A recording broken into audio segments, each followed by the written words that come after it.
Oke, sekarang kita masuk dalam materi administrasi pembangunan. Kemarin kita sudah belajar materi tentang sistem administrasi negara. Nah, sekarang Bapak mau tanya lagi, apa itu administrasi?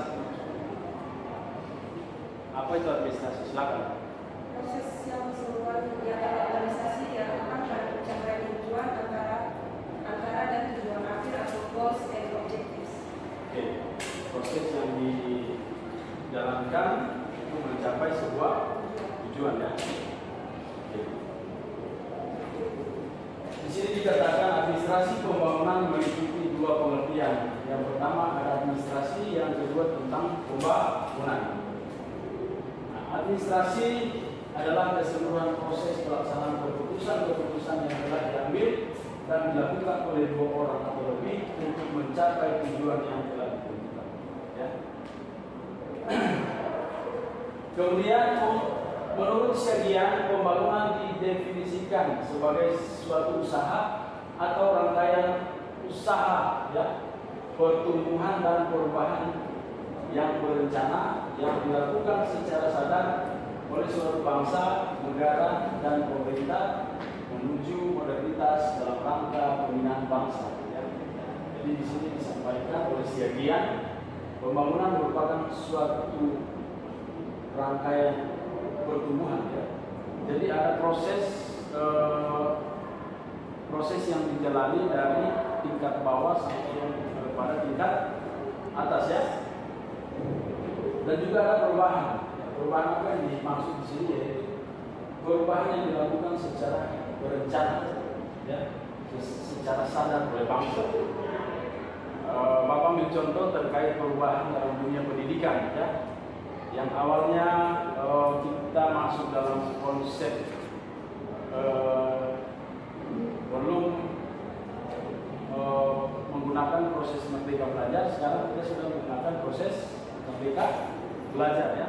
Ruang lingkup, menurut pendapat Cokro Wijoyo yang menjelaskan bahwa terdapat ruang lingkup dalam administrasi itu dalam administrasi. Yang pertama, penyempurnaan atas administrasi negara yang terdiri dari kepemimpinan, koordinasi, dan pengawasan. Kemudian yang kedua, administrasi fungsional, kepegawaian, keuangan, sarana lain, dan pelembagaan administratif. Yang kedua, penyempurnaan atas administrasi perencanaan dan pelaksanaan pembangunan yang terdiri satu, proses perumusan kebijaksanaan dan program-program pembangunan. Jadi apa yang menjadi kebutuhan masyarakat, apa yang menjadi keinginan masyarakat diwujudkan dalam bentuk perumusan kebijakan ya. Jadi dirumuskan dulu terkait kebijakan peningkatan kesejahteraan masyarakat, misalnya bantuan langsung tunai BLT, itu dirumuskan dulu.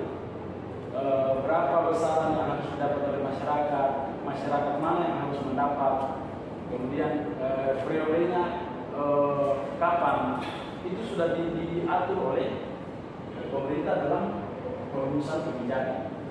Kemudian tata pelaksanaannya secara efektif berdasarkan ruang lingkup administrasi pembangunan di atas. Dengan kata lain, di dalam administrasi pembangunan terkandung dua fungsi. Yang pertama sebagai pembangunan administrasi atau the development of administration yang berkaitan dengan organisasi dan lembaga terkait. Ya. Jadi dalam administrasi pembangunan yang menjadi kata kunci di sini adalah organisasi dan lembaga terkait.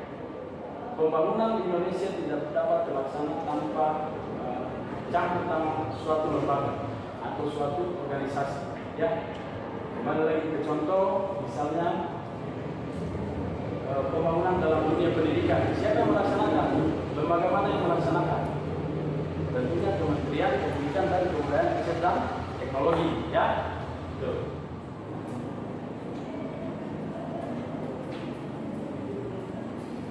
Administrasi pembangunan yaitu seluruh usaha yang dilakukan oleh suatu negara bangsa untuk bertumbuh, berkembang, dan berubah secara sadar dan terencana dalam semua segi kehidupan dan kehidupan negara bangsa yang bersangkutan dalam rangka pencapaian tujuan tersebut. Ya.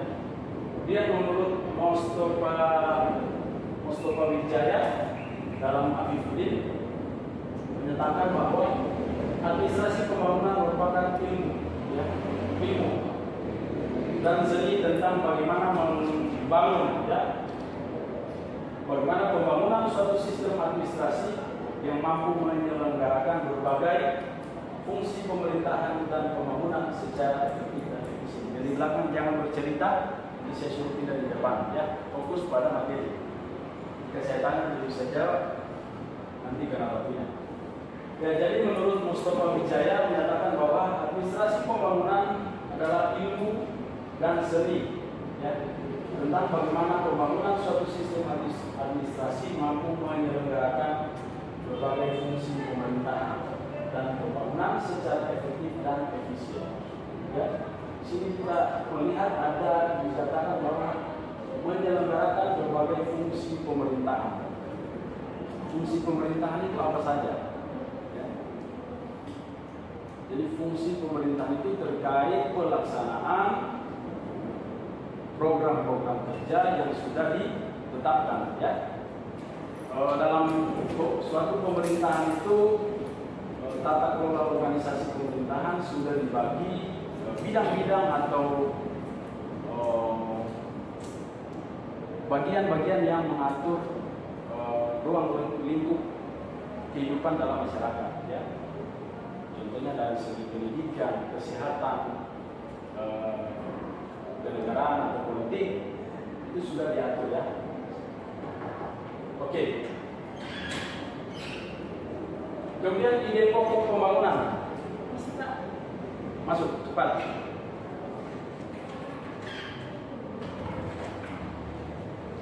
Dulu depan sini. Ide pokok pembangunan, ya. Menurutnya apabila disimak secara cermat dari definisi tersebut, muncul 7 ide pokok dari pembangunan yang dilakukan sebagai berikut. Yang pertama, pembangunan merupakan sebuah proses. Sebagai sebuah proses, pembangunan berkelanjutan selama bangsa tersebut ada dan memiliki tahapan yang pada satu pihak sebagai independensi dan pada lain pihak sebagai bagian dari sesuatu yang tidak akan pernah berakhir, ya. Jadi maksudnya di sini pembangunan yang berkelanjutan itu dilaksanakan oleh pihak yang memiliki kewenangan dalam pembangunan tersebut. Dalam hal ini kata independensi diartikan atau dicontohkan yaitu pemerintah, ya, dan lain pihak sebagai bagian sesuatu yang tidak akan pernah berakhir. Lain pihak yang dimaksud itu adalah masyarakat, ya. Pembangunan dilaksanakan dari pemerintah untuk kesejahteraan masyarakat, ya. Artinya pembangunan harus tetap berjalan sesuai tahapannya yang berdasarkan jangka waktu, biaya atau hasil tertentu yang diharapkan akan diperoleh dari pelaksanaan pembangunan tersebut. Di sini dikatakan pembangunan dilaksanakan berdasarkan sesuai tahapan berupa jangka waktu, ya. Proses pembangunan di negara kita dilaksanakan berdasarkan jangka waktu atau periode, ya, berdasarkan anggaran yang ada, ya. Kemudian ada biaya dan juga hasil, ya. Nah, tujuan pembangunan yang dilaksanakan adalah mencapai masyarakat yang sejahtera dengan hakikat untuk membangun manusia Indonesia seutuhnya, ya. Jadi tujuan pembangunan ini ada di poin terakhir, mencapai masyarakat yang sejahtera dengan hakikat untuk membangun manusia Indonesia seutuhnya, ya. Jadi dalam hal ini ide pokok pembangunan dilakukan melalui pembangunan merupakan sebuah proses, ya.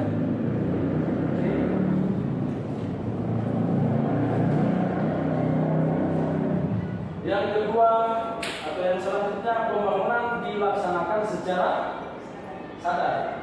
Coba biar baca dulu.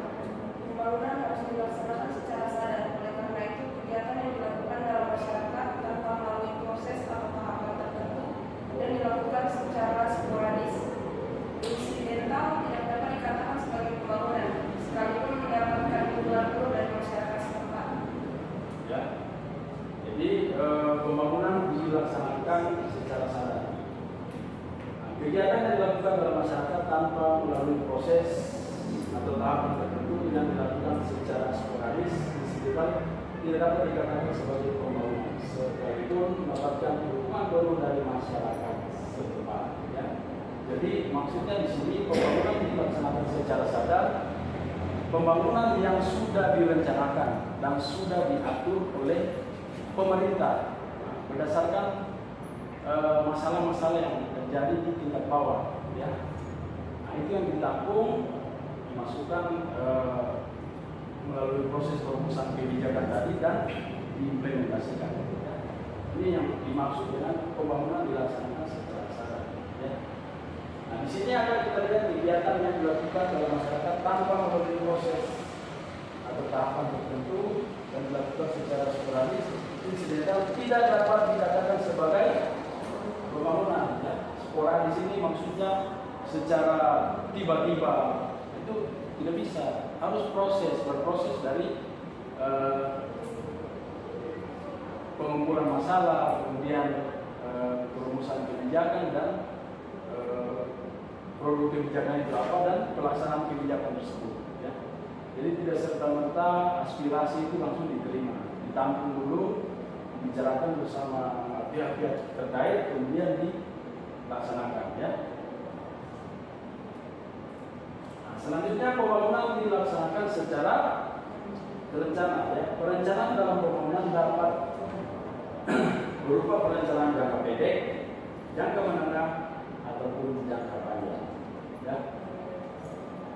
Nah, kemudian rencana pembangunan mengandung makna pertumbuhan dan perubahan. Ya. Pertumbuhan dimaksudkan agar terjadi peningkatan kemampuan suatu negara untuk berkembang sesuai dengan potensi yang dimiliki untuk berkembang. Ya. Jadi maksudnya di sini yaitu dari proses perencanaan pembangunan ini, suatu bangsa itu menyesuaikan dengan kondisi, kemudian dengan kemampuan yang dimiliki oleh suatu negara. Bagaimana suatu bangsa atau negara itu untuk mendapatkan proses pembangunan yang signifikan, didukung dengan kemampuan negara tersebut. Nah, kita bersyukur negara Indonesia ini punya segalanya, ya. Dari segi sumber daya alam, sumber daya manusia, itu tidak ada yang kurang, ya. Kembali lagi bagaimana pengelolaannya, ya.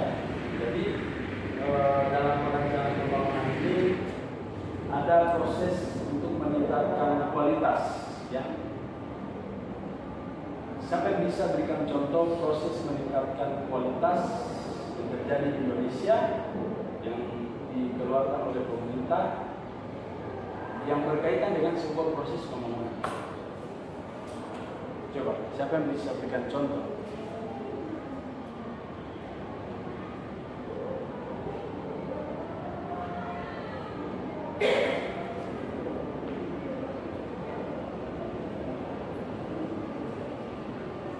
Misalnya, kalian telah menempuh pendidikan dari tingkat dasar sampai tingkat pendidikan jenjang tinggi, sudah selesai, ya, di 1. Bagaimana meningkatkan pembangunan pendidikan di Indonesia? Apakah kalian hanya berada di tahap proses S1 tadi? Atau bagaimana? Bagaimana proses peningkatannya? Pembangunan seperti apa?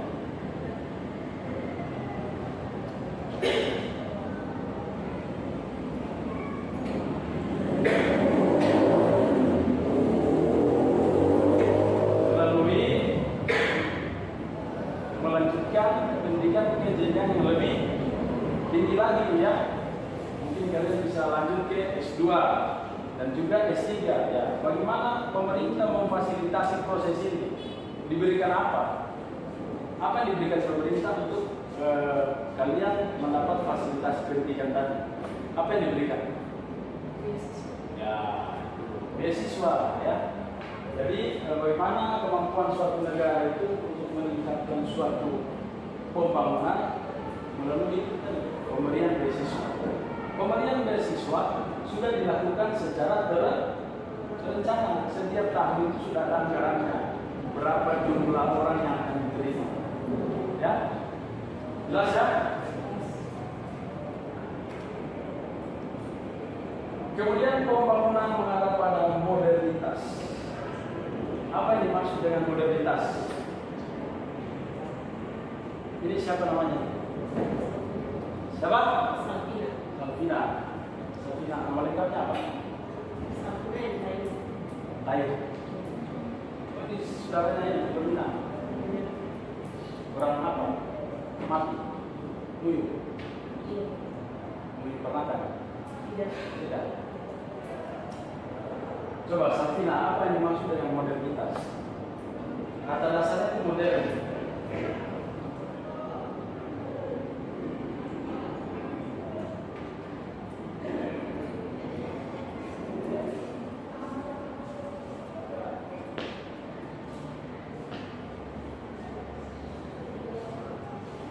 Zahra, apa itu modernitas?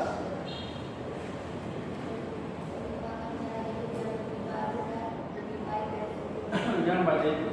Menurut kamu apa itu modernitas? Hah? Apa? Sebelahnya, apa itu modernitas? Kemarin ambil gambar apa. Kan sudah upload di YouTube itu.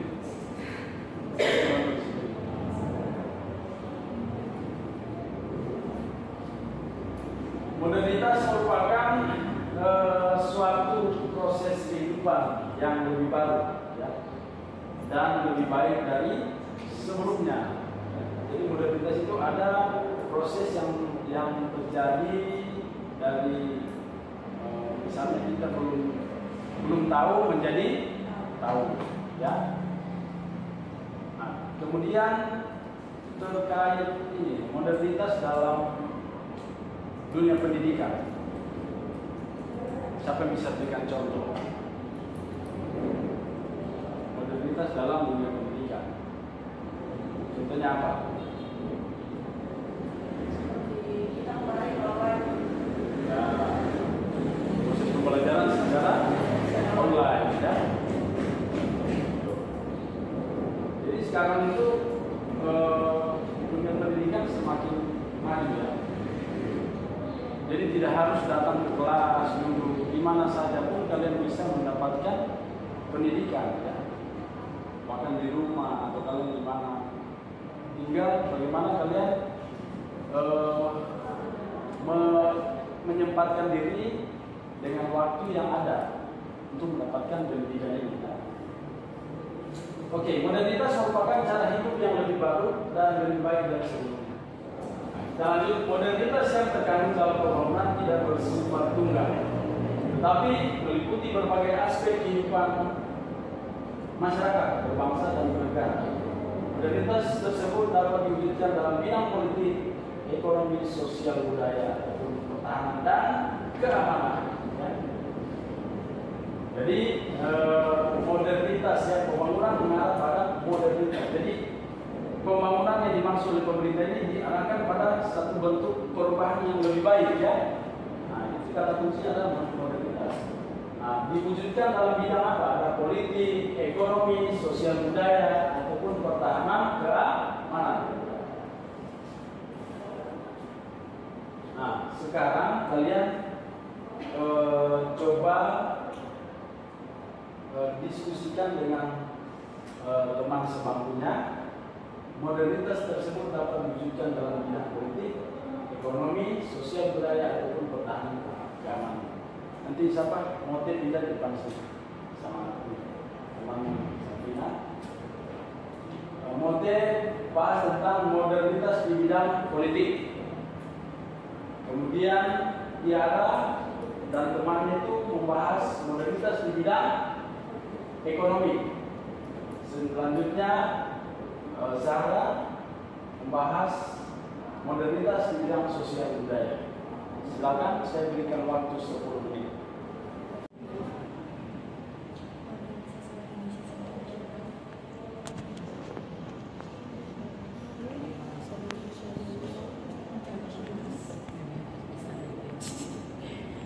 Berarti itu kayak masyarakat ekonomi biasa.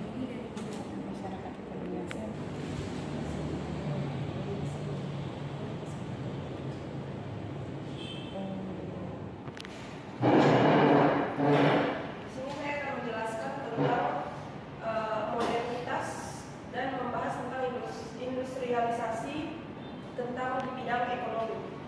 Di sini di bidang ekonomi kita lebih berfokus pada industrialisasi. Walaupun mereka semua di berbagai bidang ini menyangkut semua industrialisasi, tapi di bidang ekonomi ini juga merupakan ada peran besar di dalam industrialisasi, terutama di bidang ekonomi. Yang pertama kita menjelaskan tentang industrialisasi. Industrialisasi merupakan peralihan dari penggunaan tenaga manual menjadi tenaga mesin. Di sini kita mendapatkan 3 contoh. Yang pertama, penggunaan uang elektronik atau mobile banking dan e-wallet. Seperti yang kita ketahui, masyarakat Indonesia maupun masyarakat di luar negeri sekarang sudah menggunakan penggunaan uang elektronik. Walaupun seperti yang kita lihat, banyak memang masih ada yang menggunakan uang tunai, tetapi untuk mengikuti modernitas sekarang, zaman sekarang, kita lebih menggunakan uang elektronik. Uang elektronik dapat berupa ATM, Visa, debit, dan lain-lain. Yang kedua yaitu kita dapat berbelanja online. Sekarang masyarakat di era 2022 ini, kita sudah tidak perlu lagi untuk keluar rumah dan menggunakan tenaga kita untuk berbelanja sana sini. Hanya tinggal sekali klik dan barang itu akan datang secara sendiri menggunakan aplikasi tertentu. Yang modernitas di bidang politik. Dampak atau pengaruh modernitas dapat dilihat dari berkembangnya suatu tatanan kehidupan politik dan kenegaraan. Contoh seperti modernitas terbentuknya organisasi-organisasi internasional yang terdiri dari beberapa negara yang berbeda tetapi memiliki visi dan misi yang sama, seperti PBB. Yang kedua, banyak terbentuk partai-partai baru dalam dunia politik. Yang ketiga, terbentuknya kerjasama bilateral dan multilateral yang berlangsung antar negara. Modernitas dalam pertahanan keamanan, kepolisian menerapkan sistem tilang elektronik, ya. Itu di daerah di Pulau Jawa, saya belum melihat di Papua. Setiap lampu merah itu ada CCTV-nya. Jadi ketika kalian berada di jalur lampu lalu lintas itu dan melewati garis batas, itu nanti ada bunyi suara TN nomor plat nomor polisi sekian sekian sekian, mohon untuk mundur, Anda telah melewati batas garis yang sudah ditentukan. Nah itu kan terus ketika kita tidak menggunakan itu secara langsung nomor plat kita langsung terekam secara digital, ya, foto langsung tertata pada sistem yang ada di kepolisian tersebut. Jadi kita mau lari sampai di mana tetap terlacak, ya. Jadi ini salah satu contoh kecil dalam modernitas di pertahanan dan keamanan. Masih banyak terkait sistem persenjataan Republik Indonesia sudah lebih maju lagi, ya. Oke. Nah, kemudian pembangunan sebagai wadah pembinaan bangsa, ya. Wadah pembinaan bangsa berfungsi untuk memperkukuh atau memperkokoh fondasi dan memantapkan keberadaannya di dunia. di dunia.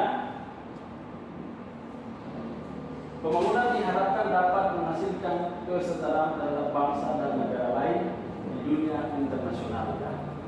Jadi dalam hal ini bagaimana kita dapat sejajar dan setara dengan negara-negara lain, kita harus menyesuaikan dengan kondisi dunia.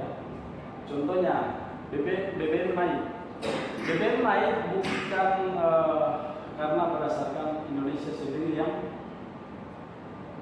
naikkan harganya atau pemerintah yang sengaja menaikkan harga BBM, tapi berdasarkan analisis dan juga kenaikan harga minyak dunia, ya. Karena kalau ketika BBM naik, otomatis pendapatan akan juga meningkat, ya. Kebutuhan masyarakat juga semakin meningkat. Nah, di situ terjadi perputaran ekonomi, perputaran uang, sehingga aspek-aspek tersebut bisa mendorong pembangunan di segala bidang. Ya, jelas ya.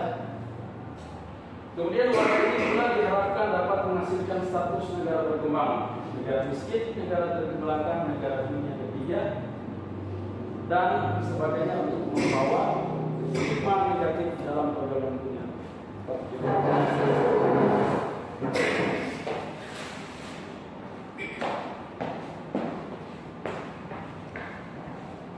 Nah, Indonesia masuk dalam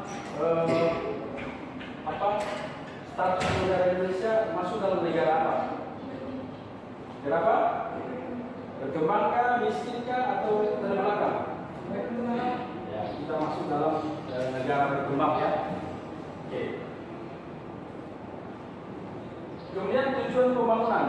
Yang pertama yaitu tujuan pembangunan adalah mewujudkan masyarakat yang sejahtera dalam segala aspek kehidupan kita, ya, dari sisi politik, ekonomi, sosial, budaya, dan pertahanan keamanan.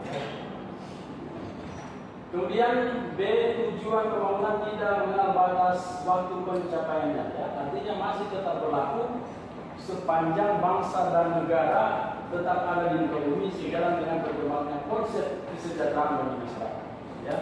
Jadi proses pembangunan yang ada di suatu bangsa dan negara tidak bisa dihentikan. Dia akan secara terus-menerus berkesinambungan untuk meningkatkan kesejahteraan masyarakat sesuai dengan kondisi dan keadaan yang ada pada bangsa negara tersebut, ya.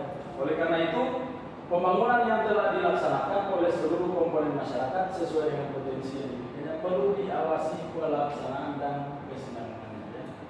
Mulai dari tahap formulasi, ya. Formulasi itu tadi perumusan kebijakan, ya. Kemudian ada implementasi serta evaluasi dan juga umpan balik yang diberikan terhadap keseluruhan proses tersebut. Jadi pembangunan perlu dilakukan pengawasan, ya. Oke, selesai. Jadi sini Bapak simpulkan terkait pengantar administrasi pembangunan. Administrasi pembangunan merupakan suatu proses yang sudah ditentukan oleh suatu negara untuk melaksanakan perubahan, untuk melaksanakan modernisasi di segala aspek kehidupan, ya. Jadi kalian harus pahami aspek kehidupan apa. Yang pertama tadi apa?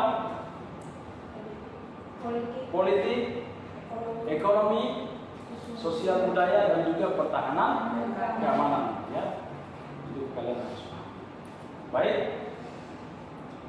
untuk menambah wawasan Anda dalam proses pembelajaran di luar kelas, silakan kalian catat tugas minggu depan. Tugasnya adalah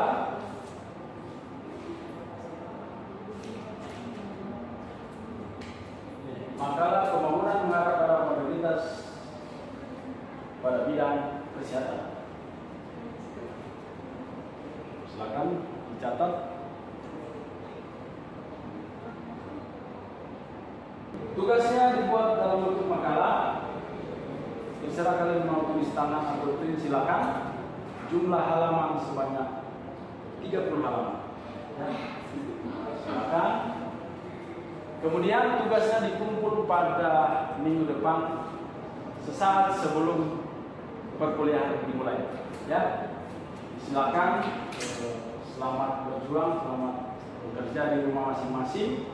Dan juga Bapak sampaikan dan juga Bapak harapkan kalian tetap semangat, tetap fokus dalam menghadapi proses perkuliahan di semester ganjil ini, dan tugas-tugas yang diberikan oleh dosen dikerjakan sesuai dengan kemampuan Anda, ya. Dan juga tingkatkan prestasi akademik yang awalnya IPK-nya masih belum sesuai harapan. Ke depan IPK-nya harus lebih naik lagi, ya. Jadi IPK-nya juga harus modernisasi dari bawah jadi naik ke atas. Oke? Terima kasih atas pertemuan kita hari ini. Sebelum kita mengakhiri perkuliahan hari ini, kita akan berdoa. Satu orang tadi, Salvina bikin doa ulang.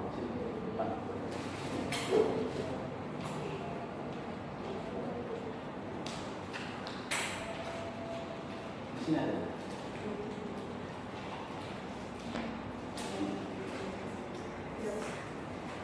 Sebelum kita pulang, marilah kita berdoa. Yang agama lain bisa datang menyelesaikan. Tuhan, terima kasih pada sore hari ini kami sudah berkumpul dan sudah berkumpul juga pada saya bersama kami mata kuliah pada sore hari ini. Sekarang kami mau pulang. Tuhan kiranya Engkau melindungi kami dalam perjalanan ini sampai di rumah. Amin.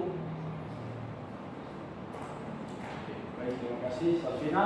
Terima kasih atas pertemuan kita pada sore hari ini. Sampai ketemu di depan. Selamat sore.